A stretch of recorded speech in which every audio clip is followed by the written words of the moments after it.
tuning in today. I'm Nick. Today's lesson is week 3 of our series, It's Personal.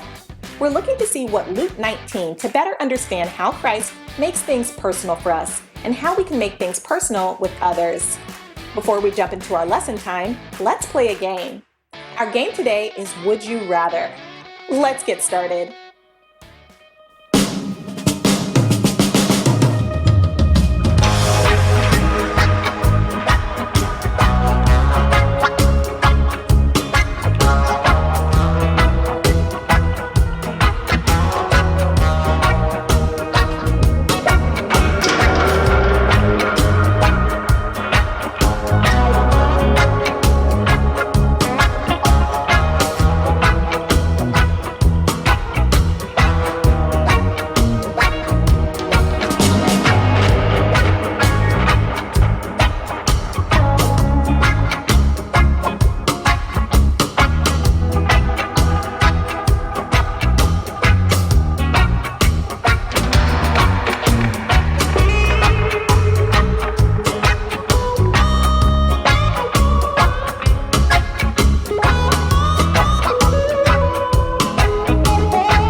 Hey there, Destiny Church.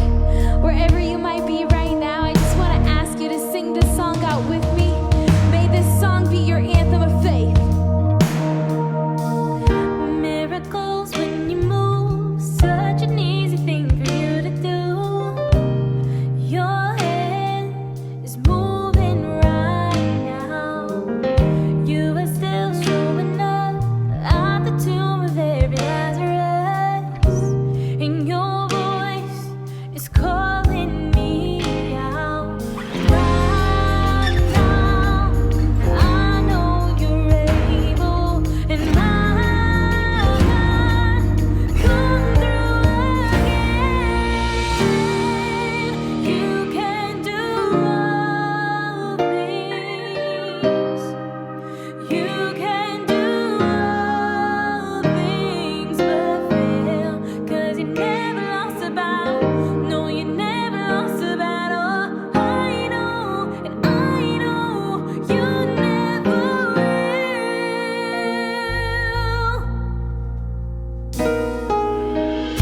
Everything's possible by the power of the Holy Ghost. A new wind is blowing right now, breaking my heart of stone, taking over like a Jericho, and my walls are all crashing down right now. Oh, I know you're able, and my God, come through again. You can do all things, and you can do all things but fail, 'cause you never lost a battle. No, you never lost a battle. I know you never will. You can do all things, and you can do all things but fail, 'cause you never lost a battle. No, you never lost a battle. I know you never will. Never lost a battle. You've never lost a battle. You've never lost a battle. You never will. You've never lost a battle. You've never lost a battle. You never lost a battle. You never, never. Oh, yeah. Oh, you never lost a battle. And we trust in you, God.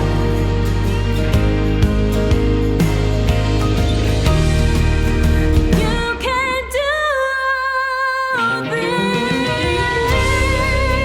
You can do all things but fail. You never lost a battle. Oh, you never lost a battle. I know you never will. You can do all things, and you can do all things but fail, 'cause you never lost a battle. No, you never lost a battle. I know, and I know you never will, and I know you never will, and I know you never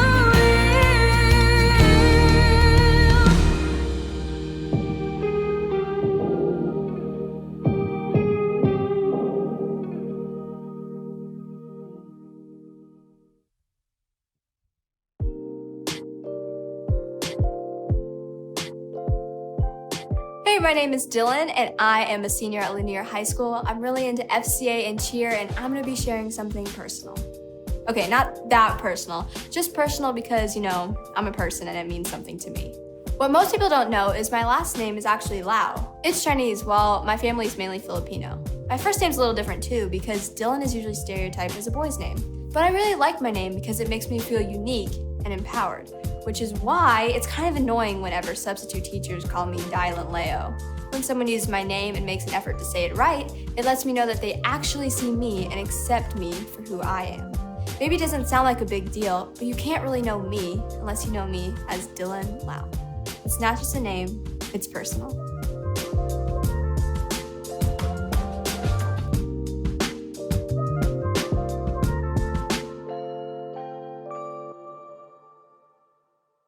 We had just returned from a retreat. It had been a long, long bus ride home. Not long because it took us 10 hours, but long because 3 students threw up on the bus. 3! Listen, as I tell you this story, I am already, just give me a moment, gagging from the memory of the smell that no amount of air freshener could ever cover. By the time we got back to the church parking lot, everyone was ready to go home, even me. I was so excited to get home, shower, to take a nap just for 1 second. But I noticed Megan still hanging around the front door of the church. Megan was a junior and had been a longtime member of our youth group. She was super active in the church, even though her parents didn't really come often. I was surprised she didn't have her car at church, and even more surprised she had not bummed a ride home with one of her many friends. So I decided to wait with her. I offered to drive Megan home, but she insisted on waiting for her mom. After an hour of us just talking and waiting, I told Megan, come on, I'll give you a ride home. I could tell she was anxious about me driving her home, though I wasn't sure why. I felt like I knew her pretty well, and in my mind, wasn't sure about why she was so anxious about me taking her home. When we pulled up to Megan's house, the first thing I noticed was a wheelchair ramp. I didn't remember anyone in her family that used a wheelchair, so I asked her about it. And listen, I just was bold in my asking, and immediately she got really quiet. And I regretted asking about it because of how uncomfortable it made her feel. Megan then began to tell me that her dad had a stroke last year and could no longer walk, and I felt super terrible. She told me about how her mom had become his caregiver and how hard life was since her dad couldn't work anymore.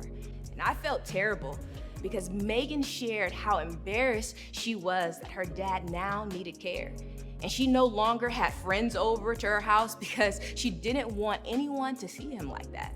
I hadn't known any of this before, and I saw Megan on a weekly basis. I sat and I just listened. I had no idea what Megan had been holding on to, what she was going through, and honestly, after that conversation, I realized I barely knew her story. I had no idea what had been happening with her family. I thought I knew Megan, but until I pulled into her driveway to drop her off, until I asked that one question, until I sat and listened, and I really had no idea what she was actually experiencing in her life. I thought I knew her, but I just saw a glimpse of her story. We often assume we know the stories of other people, don't we? We assume we know them just because we know their name, or what they are good at, or what they are into. Many of us confuse following someone on Instagram with actually knowing their story. Their Instagram story is not their personal story. I made that mistake with Megan. I thought I knew her because she came to church every week, but to be honest, I really had no idea about Megan's story. I thought I knew Megan because of the way she acted and the friends she had, but there was so much more to her that I just didn't know about. If we're all being honest, we are all guilty of assuming we know where our friends live. But until we step into their homes, there are pieces of them we may never be aware of. There's so much more to a person than what we see on the outside. Everyone has a backstory we may never know about. We also have a backstory. Each one of us have a story that comes with family dynamics, friends, things that has happened to us, hurts and wounds that we carry, all the good and all the bad things intertwined into the story of our lives. Most of us know our own stories pretty well. And those moments where we might break down and just cry or lash out at a friend in anger, we look for people to understand our stories better in hopes that they can understand us. We say things like, If they only knew the kind of morning that I had. You know, they don't know what I am dealing with at home with my siblings or my parents. I couldn't even sleep at night because I was so worried. I am angry all the time, and I'm not even sure why I'm so angry and mad. This might be true for us, but we forget to think about the steps in the moment when our friends lash out in anger or a family member is rude to us. Y'all all know what that means. Remember, immediately we get upset with them. But have you ever taken a moment to sit back and wonder why they might have snapped at you? We have all had those mornings where you oversleep, spill your coffee down the front of your shirt, you know, that big old stain that just sits right here, and still end up missing the bus. When our day starts like that, we can begin to be victims of our emotions. Giving grace to our friends and our family in these moments is so important, because the reality is this: we never know what they are facing. We rarely try to understand their backstory, and because of that, we miss out on being personal with them and knowing the story of who they are. Over and over in the New Testament, we see Jesus take the time to understand people he met. He took the time to have conversations and share meals with people no one else would even think about spending time with. Jesus looked for the opportunity to get personal with people. We have been talking about a man named Zacchaeus and how Jesus walked into his life. Zacchaeus was not exempt to how Jesus impacted the lives of the people that he interacted with. Let's check it out just for a moment. Think about what Jesus does to try to know Zacchaeus. When Jesus came by, he looked at Zacchaeus and called him by his name. "Zacchaeus," he said, "quick, come down. I must be a guest in your home today." Zacchaeus quickly climbed down and took Jesus to his house in great excitement and joy. Jesus invited himself over to Zacchaeus' house and took time to enter into Zacchaeus' everyday context. Jesus knew it was risky, but he also knew there was more to Zacchaeus than what everyone in the town thought they understood about this guy. And you can see exactly what everyone thought in this next verse. But the people were displeased. He has gone to be the guest of a notorious sinner, they grumbled.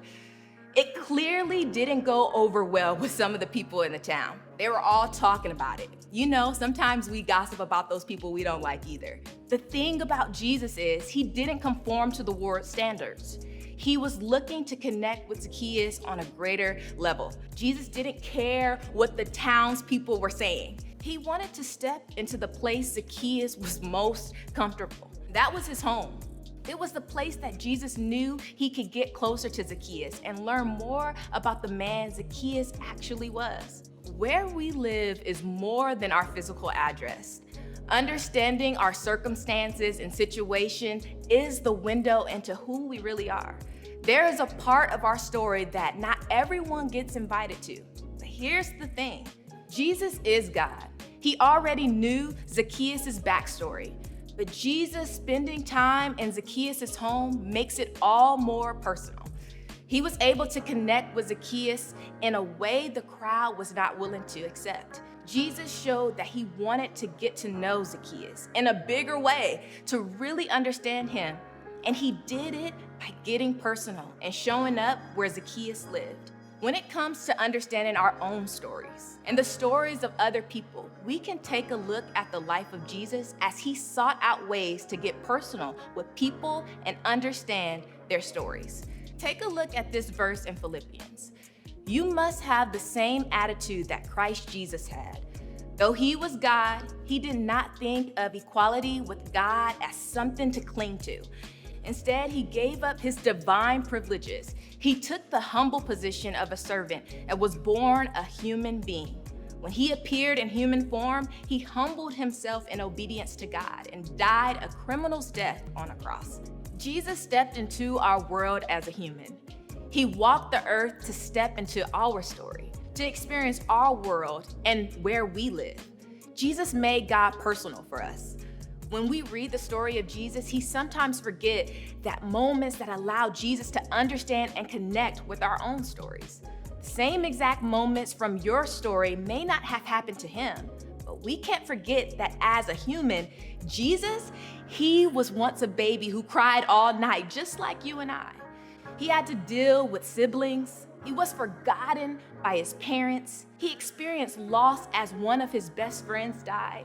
He questioned his purpose. He dealt with people ridiculing him and doubting him. You know, he knows. He knows the hurt you carry, the worry you have. He knows the doubt you have in him and the things that keep you up at night. He knows your hopes, your dreams, your prayers. But he doesn't simply know them. He wants to step into your home, the place that is personal to you. Maybe that's your room, and wants you to know that he doesn't just know your story, he understands it. Here's the truth. It's personal because Jesus understands your story. Since he can understand our story, we can take steps in our lives to connect with him, connect with ourselves, and connect with others. Let's get real for a second. It can be hard to let people into our lives and let people know where you live. It can be easy to hold on to our secrets because we don't want people to judge us. Listen, I get that. We think in our minds about the responses that other people will have about our stories to our lives. So we hold tight to them. Sometimes we can even feel that our stories are too big to handle ourselves. So how can we expect someone else to get it? The beautiful thing is when we can begin to boldly share our stories with other people, it gives them this sense of permission to share their story too. So where do we start? Here are a few ideas. For some of you, your first step is to wrestle with the idea and acknowledge that Jesus knows you, all the pieces of you, and that he wants to step into your story, that he can understand your story, your situation, your emotions, and he loves you. Jesus knew Zacchaeus, all the rumors about his life, how he was the outcast from his community, how people hated him for his job, and how he treated others. Jesus knew that about him, but also knew that there was more to the story of Zacchaeus. Jesus wants to step into your life, wants to get personal with you, just as he did with Zacchaeus. For others, your next step is to let someone else into your story. I know that may be difficult. I don't think it should be some random stranger, but someone you know already, that you know has your back, and someone you want to share your story with. This is a huge step. I know, and I think we all get it. But if you knew that they already cared about you, they were for you and wanted to understand your story more, why not start with letting your small group leader in? That adult that sits and listens to you every week, who shows up here to see you. And here is a secret that I just want to let you all in on. They have their own backstory too. Why not share a little more with your small group? This is just a huge step, but what if you could give the gift of allowing someone to go second by being first to share your story? Talk about your backstory. Allow your group to see who you are when you are not with them. When you share your backstory, you are opening the door for someone else to have the freedom and the courage to also share their backstory. Allowing someone to see who you are behind closed doors can allow you to make connections with people you might have never connected with before. And the thing that makes you feel different could be the thing that connects you with someone else. Then, for others, it is time for you to really understand the story of other people. We have to create safe spaces in our lives to get to know others. We often act like the crowd towards Zacchaeus, how they counted him out. We see what is on the outside, see their actions, and we pass judgment on other people because of it. Maybe it is how someone dresses. You maybe don't like how they look, their reputation, or how they have a different culture than you, or simply because you aren't sure what you both have in common. Take the step to get personal with someone else and understand someone else's backstory, to listen, to actually hear them for who they are. Our lives can change when we allow people to see who we really are, to understand our stories, and even more when we can begin to understand the stories of others. So just as Jesus took the time to go to Zacchaeus' home to understand Zacchaeus' backstory, Jesus wants to be invited into your life too. Jesus wants to understand every part of who we are because our relationship with him is personal. So think about this for just a moment. What would it look like to have others understand your story and for you to understand theirs? We have the opportunity to get personal, to really understand one another and to see how God is moving in the story of our lives. In Psalms 100, it says to worship the Lord with gladness. So Destiny Church, wherever you are right now, make some room and make some space to worship the King of Kings and to declare his goodness. Come on, let's sing this together.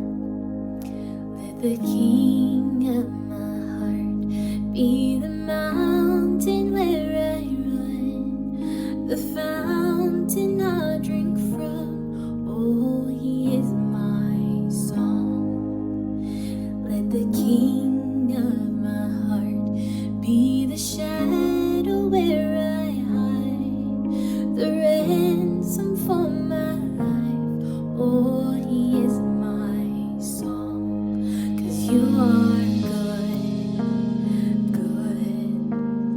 Oh, and you are good, good.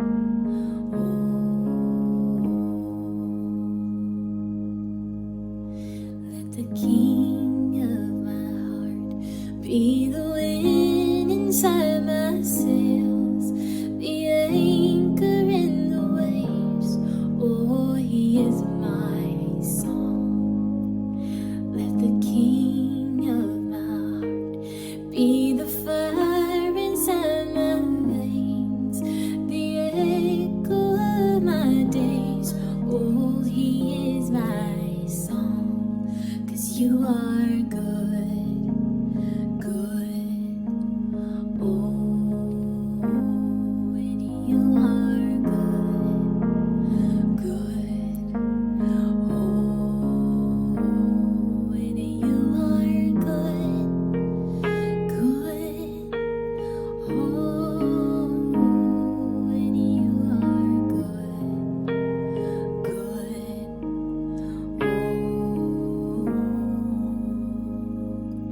Yes, Jesus, you are so good to us. And we thank you that you take care of every single detail of our lives. We thank you that we can call you Father and that we can call you friend. So we come before you to worship you with joy and thanksgiving. So Destiny Church, come on, let's declare the goodness of God together in one voice. Come on. You're never gonna let me down.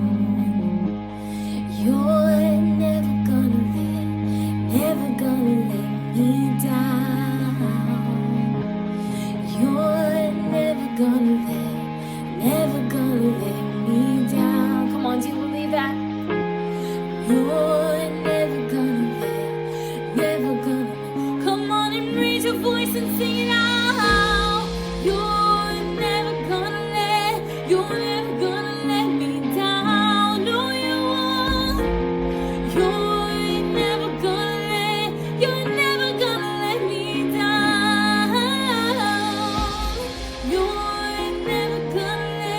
You're never gonna let me down. No, you won't, Jesus. You're never gonna let me down. 'Cause you're good, good. Oh, and you are good, good. Oh, and you are good. You're so good to me, Jesus.